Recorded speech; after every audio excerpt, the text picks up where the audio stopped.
Trời ơi, 17 tháng đã trôi qua từ lúc đang làm video về tiếng Anh ngữ. Quá lâu rồi. Các bạn có còn nhớ tiếng Anh ngữ là gì không? Mình sẽ kiểm tra trí nhớ của các bạn đây. Khái niệm về tiếng Anh ngữ là gì? A. Những câu chụp tiếng Anh sai. B. Những câu chụp tiếng Anh bất tự nhiên, buồn cười. C. Những câu chụp tiếng Anh mất dạy. D. Cả ba ý trên. Ok, bạn đã khoanh chưa? Đúng rồi, ý B.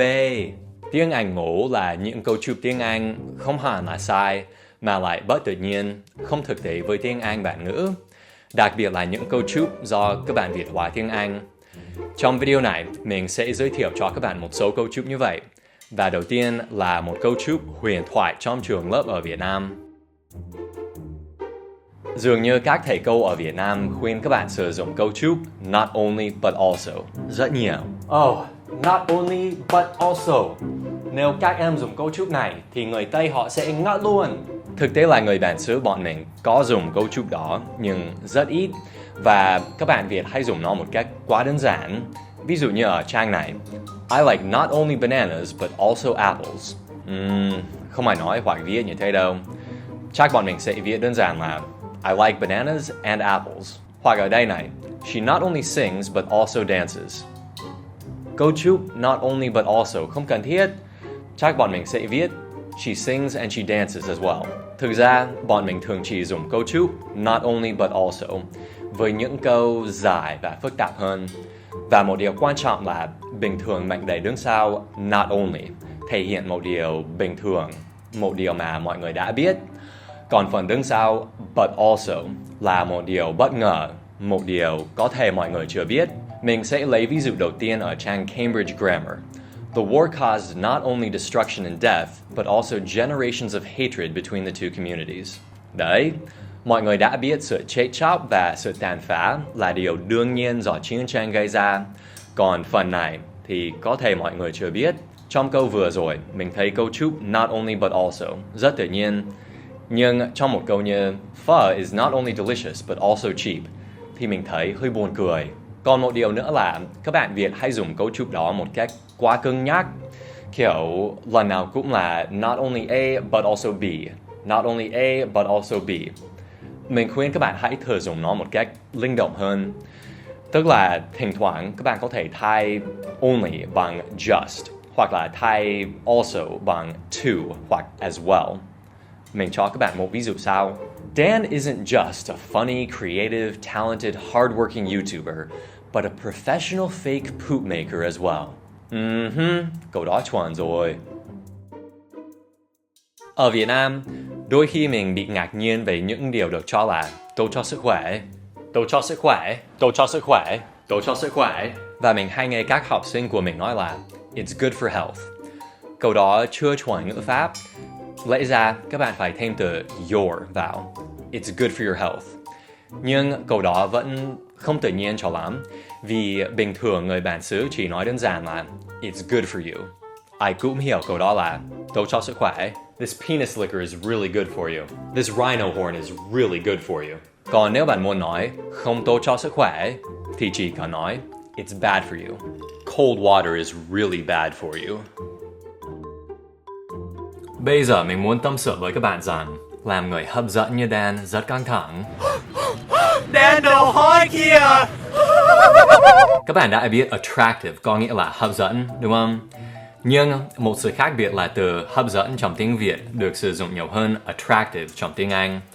Ví dụ, người Việt hay nói về món quà hấp dẫn, bài học hấp dẫn và sản phẩm hấp dẫn. Tuy nhiên, những cụm từ như attractive gifts, attractive lessons và attractive products không tự nhiên trong tiếng Anh vì bọn mình thường dùng attractive cho con người thôi, hoặc ít nhất là về bề ngoài của một vật gì đó. Ví dụ, một thành phố vô cùng đẹp thì việc gọi nó là an attractive city cũng được. Còn một thành phố không đẹp cho lắm, nhưng nó vẫn hấp dẫn bởi nó rất tiện nghi, hiện đại, văn minh, thì tính từ appealing sẽ phù hợp hơn. Appealing cũng có nghĩa là hấp dẫn, nhưng nó thường nói về sự hấp dẫn ở cốt lõi, chứ không phải chỉ là sự hấp dẫn ở về bề ngoài. Còn nhiều trường hợp khác như sản phẩm hấp dẫn thì người bản xứ sẽ không nói attractive products, cũng không nói appealing products, mà chắc là interesting products. Còn khi miêu tả một con người như Dan thì cả interesting, appealing và attractive đều phù hợp luôn. Nhiều bạn Việt có một thói quen khi nói tiếng Anh. Thói quen ấy khiến mình rất bối rối. Đó là họ hay bắt đầu mọi câu trả lời bằng yes. Hey, what do you think of tháng năm rực rỡ? Yes, I really like it. Hey, what do you think of D-Free? Yes, I really hate it. Mình đoán là thói quen ấy xuất phát từ tiếng Việt.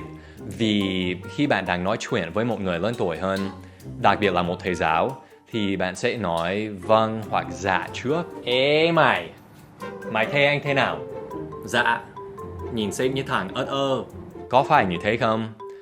Dù thói quen đó xuất phát từ đâu đi nữa, thì mình yêu cầu các bạn hãy từ bỏ nó khi nói tiếng Anh và chỉ dùng yes khi trả lời một câu hỏi thuộc về dạng yes no. Did you plagiarize this writing assignment? Yes. I mean no.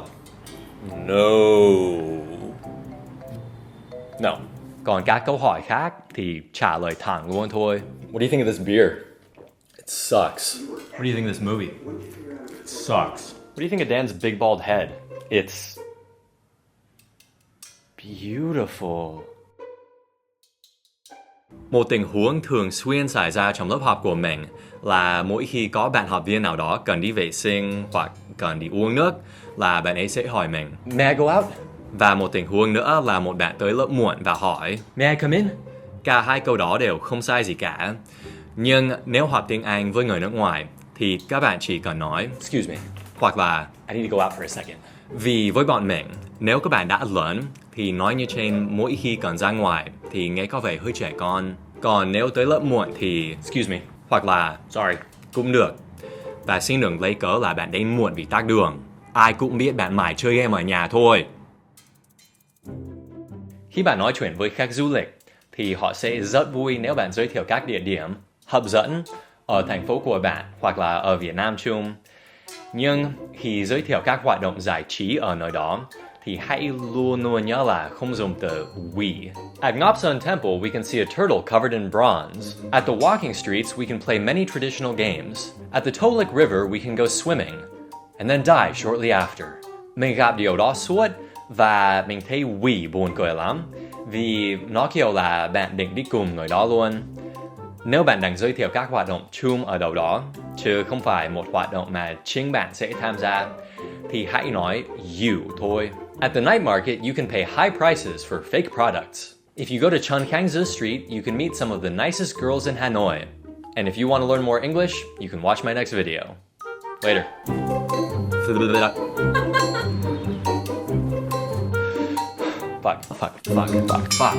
Fuck. God damn it. Fuck. Shit. Fuck. The fuck? Fuck.